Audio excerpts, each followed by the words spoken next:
ನಿಜವಾಗಿ ಹೇಳ್ಬೇಕಂದ್ರೆ ಮಾಧ್ಯಮ ಮಿತ್ರರಿಗೆ ಎಲ್ಲರಿಗೂ ಗೊತ್ತಿದ್ದ ವಿಚಾರ ಆ ಮನುಷ್ಯ ಎಷ್ಟು ಸುಳ್ಳು ಹೇಳಿದ ಅಂತೇಳಿ.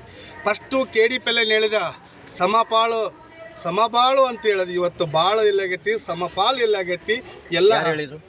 ಈ ಜಿಲ್ಲಾ ಉಸ್ತುವಾರಿ ಮಂತ್ರಿನ ಹೇಳಿದ್ರು ನಾನೆಲ್ಲ ನ್ಯಾಯ ಕೊಡಿಸ್ತೀನಿ, ಜಿಲ್ಲಾಕ್ಕೆ ಡೆವಲಪ್ ಪಾಪ ಈ ರಾಜ್ಯದ ಮುಖ್ಯಮಂತ್ರಿನೇ ಸಮಾಂತರ ಜಲಾಶಯ ಮಾಡಬೇಕಂತ ಔಷಧದಲ್ಲಿ ಹೇಳಿದ್ರೆ ಈ ಜಿಲ್ಲಾ ಉಸ್ತುವಾರಿ ಮಂತ್ರಿ ನಾವು ಮಾಡಲ್ಲ ಅಂತ ಹೇಳ್ತೇನೆ. ಅಂದ್ರೆ ಎಷ್ಟು ಈ ಮನುಷ್ಯಾಗ ತಿಳುವಳಿಕೆ ಇಲ್ಲ ಅಂತ ನನ್ನ ಭಾವನೆ. ನಾನು ಹೇಳ್ತಾರೆ ನಾನು ಎಜುಕೇಟೆಡು, ನಾನು ಭಾಳಷ್ಟು CM ಪಕ್ಕದ್ದಿರೋಂಥ ಮನುಷ್ಯ, ಆತನ ಶಕ್ತಿ ಇದ್ದರೆ ಸಮಾಂತರ ಜಲಾಶಯ ಮಾಡಿ. ಇಲ್ಲಿ ಸರ್ಕಾರ ಯಾವುದೇ ಸರ್ಕಾರ ಇದ್ದಾಗ ಈ ಜಿಲ್ಲೆದ 4 ಜಿಲ್ಲೆದ ಭವಿಷ್ಯ ಬದಲಾವಣೆ ಆಗಬೇಕಂತ 16,000 ಕೋಟಿ ಪ್ರಾಜೆಕ್ಟ್ ಅದು DPR ಮಾಡಿ ಇಂಗ್ಲಿಷ್ ಸರ್ಕಾರ 1,000 ಕೋಟಿ ಕೊಟ್ಟರು. 1,000 ಕೋಟಿ ಕೊಟ್ಟು ಔಷಧಿನ ಅನೌನ್ಸ್ ಮಾಡಿದ ಮಗುಡಿ ಇವತ್ತನ್ನು ಕಾರ್ಯ CM ಅವರು ಮಾಡ್ತೀವಿ ಅಂತ ಹೇಳಿದ್ರು. ಕೆರೆಗಳನ್ನು ತುಂಬಿಸ್ತೀವಿ ಎಲ್ಲ ಸುಳ್ಳು ಹೇಳಿ ಅಧಿಕಾರಕ್ಕೆ ಬಂದಾರೆ. CM ಅವರು ಕೂಡ ಸೆಷನ್ ಅಲ್ಲಿ ಅದನ್ನ ಮಾಡ್ತೀವಿ, ಅಭಿವೃದ್ಧಿ ಮಾಡ್ತೀವಿ ಅಂತ CM ಹೇಳಾರ. ಈ ಜಿಲ್ಲಾ ಉಸ್ತುವಾರಿ ನಂತರ ಮಾಡಲ್ಲ ಅಂತ ಹೇಳಿದೆ. ನಿಮಗೆ ಗೊತ್ತಿಲ್ಲ ಮಾಧ್ಯಮ ವಿರೋಧ ಪಕ್ಷವಾಗಿ ಯಾಕೆ ನೀವು ಇದನ್ನ ಮಾಡಲಿಲ್ಲ ಅಲ್ಲ, ಅವ್ರಿಗೆ ಏನ್ ಹೇಳ್ಬೇಕಲ್ಲ, ಅಧಿಕಾರಕ್ಕೆ ಬಂದದ್ದನ್ನ ಸುಳ್ಳು ಹೇಳಿ ಇವತ್ತು ಅದು ಕೂಡ ಸುಳ್ಳು ಹೇಳ್ತಿದಾರ. ಈ ಜಿಲ್ಲಾ ಉಸ್ತುವಾರಿ ಮಂತ್ರಿ ತಾನು ಹೇಳಿದ ಕನಿಷ್ಠ ವಾರದಗಳ ಸಲ ನಿಮ್ಮ ಪ್ರೆಸ್ಸಿಗೆ ಬರ್ತಾನೆ, ಕೊಪ್ಪಳಕ್ಕೆ ಬಂದಗಳಿಗೆ ಪ್ರೆಸ್ಸಿಗೆ ಬರ್ತಾನೆ. ಯಾವ ಕಾರ್ಯರೂಪಕ್ಕೆ ಬಂದ ಕೆಲಸ ಅವ್ರು ಹೇಳಿದ ಮಾತು ಯಾವ ಕಾರ್ಯರೂಪಕ್ಕೆ ಬಂದವ, ಯಾವ ಬಂದಿದ್ದು. ಮೊನ್ನೆ ಹೇಳ್ತಾನೆ ಸರ್ಕಾರ ಕಡ್ಲಿದ್ದ ನಾವು ಹನುಮ ಜಯಂತಿಗೆ ನಾವು ದುಡ್ಡು ಕೊಟ್ಟೆ ಅಂತಾನೆ, ದುಡ್ಡು ಕೊಟ್ಟು ಸರ್ಕಾರ ಕಡ್ಲಿದ್ದಲ್ಲ, ಅಲ್ಲಿ ಹಾಕಿದ ಭಕ್ತರ ಕಾಣಿಕಿಂದ ಇವತ್ತು ಅಲ್ಲಿ ಹನುಮ ಜಯಂತಿಗೆ ದುಡ್ಡು ಹಲವಾರು ಕೆಲಸ ಕಾರ್ಯಕ್ಕೆ ನೆರವೇರಿಸೋಂಥ ಕೆಲಸ ಆಯ್ತಲ್ಲ. ಸುಳ್ಳು ಹೇಳೋಂಥ ಕೆಲಸ ನಮ್ಮ ಸರ್ಕಾರದಾಗ 100 ಕೋಟಿ ಅನೌನ್ಸ್ ಆಯ್ತು, 20 ಕೋಟಿ ಅನೌನ್ಸ್ ಆಯ್ತು, 2 ಸಾಲ ಇವತ್ತು ಕೆಲಸ ನಡೆದೈತಿ. ಇವತ್ತು ಮೊನ್ನೆ ಏನು ಹೇಳ್ತಿದ್ದು ನಿಮಗೆ BJP ಸರ್ಕಾರ ಕೊಟ್ಟು ದುಡ್ಡು ಹುಡುಕ್ಬೇಕಂತ ಹೇಳ್ತೀನಿ. ಆ ಮನುಷ್ಯಗೆ ಎಷ್ಟು ನಾಚಿಕೆಟ್ಟವನೇ ನನಗಂತ ಅರ್ಥ ಆಗಲ್ಲ. ದೇವ್ರಿಗೆ ಕೊಟ್ಟ ಅಂತ ಅನ್ನದಾನ ಅದು, ಯಾರಿಗೆ ಊರಿಗೆ ಕೊಟ್ಟಿಲ್ಲ, ಉದ್ಮಾನ ಕೊಟ್ಟಿಲ್ಲ.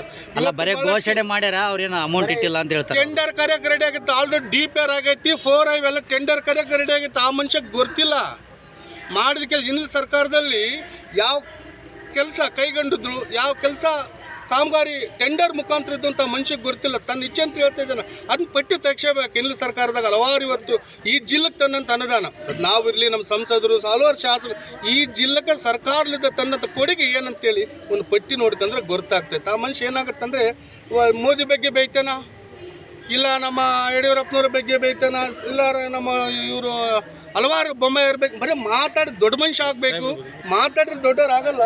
ನಾನು ಹೆಚ್ಚಿಗೆ ರಾಜ್ಯದ ಬೇಗ ಆವಾಗ ಈ ಕೊಪ್ಪಳ ಜಿಲ್ಲಾ ಉಸ್ತುವಾರಿ ಮಂತ್ರಿ ತಮ್ಮ ಸರ್ಕಾರ ಕೊಟ್ಟಂಥ ಕೆಲಸ ಅಧಿಕಾರಕ್ಕೆ ಬರಬೇಕಾದ್ರೆ ಏನೇನು ಹೇಳಿದ್ರು, ಯಾವ್ಯಾವ ತಾಲೂಕಿನಲ್ಲಿ ಏನೇನು ಕೆಲಸ ಅಭಿವೃದ್ಧಿ ಮಾಡಿದ್ರು. ಬಟ್ 5 ಗ್ಯಾರಂಟಿಯಲ್ಲಿ ಹಲವಾರು ಸಣ್ಣ ಪುಟ್ಟ ಕೆಲಸಗಳು ಗ್ಯಾರಂಟಿ ಕೊಟ್ಟಾರ. ನಾವು ಅಧಿಕಾರಕ್ಕೆ ಬಂದ್ಮೇಲೆ ಇದು ಮಾಡ್ತೀನಿ ಬರೀ ಯಾವತ್ತೇ ಕೇಳಿ ಎಲ್ಲ ಭಾಷಣ ಗ್ಯಾರಂಟಿ, 5 ಗ್ಯಾರಂಟಿ. ಅವು ಗ್ಯಾರಂಟಿ ಯಾರ ಅಕೌಂಟ್ಗೆ ಎಷ್ಟು ದುಡ್ಡು ಬಂದವಂತ ಇಡೀ ಪ್ರಪಂಚದಲ್ಲಿ ಗೊತ್ತಿದ್ದಂಥ ವಿಚಾರ.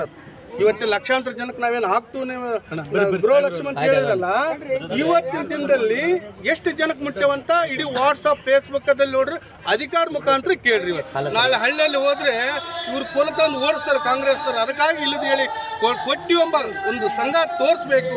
ರಾಜ್ಯ ಸರ್ಕಾರದ ಬರಗಾಲ ಪರಿಹಾರಕ್ಕೆ ಅನುದಾನ ಕೊಟ್ಟರು ಅಂತ ಹೇಳಕ್ಕಾಗಿ ಅಲ್ಲ, ಇಂಥ ಟೈಮಲ್ಲಿ ಹಿಜಾಬ್ ಇಶ್ಯೂ ಅಗತ್ಯ ಇತ್ತೇನಂತ, ಇಂಥ ಬರದ ಸಂದರ್ಭದಲ್ಲಿ, ಕೋವಿಡ್ ಸಂದರ್ಭದಲ್ಲಿ ಅವ್ರಿಗೆ ಅಗತ್ಯ ಐತೆ. ಯಾಕಂದ್ರೆ ಪಾಲಿಟಿಕ್ಸ್ ಮಾಡಬೇಕಾಗುತ್ತೆ. ಇಡೀ ರಾಜ್ಯದಲ್ಲಿ, ಇಡೀ ದೇಶದಲ್ಲಿ ಕಾಂಗ್ರೆಸ್ ಇವತ್ತು BJP ಇವತ್ತು ಆಲ್ ಸರ್ವೆ ನೋಡಿದ್ಮ್ಯಾಗ ಈ ರಾಜ್ಯದ ಮಂತ್ರಿಗಳಿಗೆ ಬುಗುಲದ್ದೈತಿ.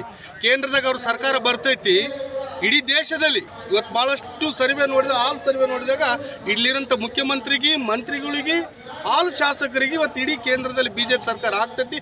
ಏನಾರು ಗೊಂದಲ ಎಬ್ಬಿಸಿ ಈ ರಾಜ್ಯದಾಗ ಮೊನ್ನೆ ನಮ್ಮದು 23 ಚುನಾವಣೆಯಲ್ಲಿ ಸುಳ್ಳು 40% ಅಂತ ಹೇಳಿದ್ರು, ಹಲವಾರು ಧರ್ಮ ನಡಕ್ಕೆ ಬೆಂಕಿ ಹಚ್ಚಿದ್ರು, ಗ್ಯಾರಂಟಿ ವಾರಂಟಿ ಅಂತೇಳಿ ಸುಳ್ಳು ಹೇಳಿ ಅಧಿಕಾರಕ್ಕೆ ಬಂದರು. ಇವತ್ತು ಮತ್ತೆ ಪಾರ್ಲಿಮೆಂಟ್ ಹೆಚ್ಚಿಗೆ ಗೆಲ್ಲಬೇಕಾದ್ರೆ ಅವ್ರು ಸುಳ್ಳು ಹೇಳೋದೇ ಒಂದು ಧರ್ಮ, ಸುಳ್ಳು ಹೇಳೋದೇ ಒಂದು ಕೆಲಸ, ಸುಳ್ಳಿಂದೇ ಒಂದು ಸರ್ದಾರ್ ಕೆಲಸ ನಾನು ಭಾವಿಸ್ತೀನಿ. ಅವ್ರದ್ದೇನೋ ಸರ್ಕಾರದಲ್ಲಿ ಏನೇನೋ ಒಂದು ನೈತಿಕ ಹಕ್ಕಿದ್ರೆ ಫಸ್ಟ್ ಬರಗಾಲದ್ದು ಪರಿಹಾರ ಕೊಟ್ಟು ಸರ್ವ ಧರ್ಮದವರಿಗೆ ನ್ಯಾಯ ಕೊಡಿಸೋಂಥ ಕೆಲಸ ಏನೋ ಸರ್ಕಾರ ಮಾಡಿದ್ರೆ ಒಪ್ಪಿಗೆ.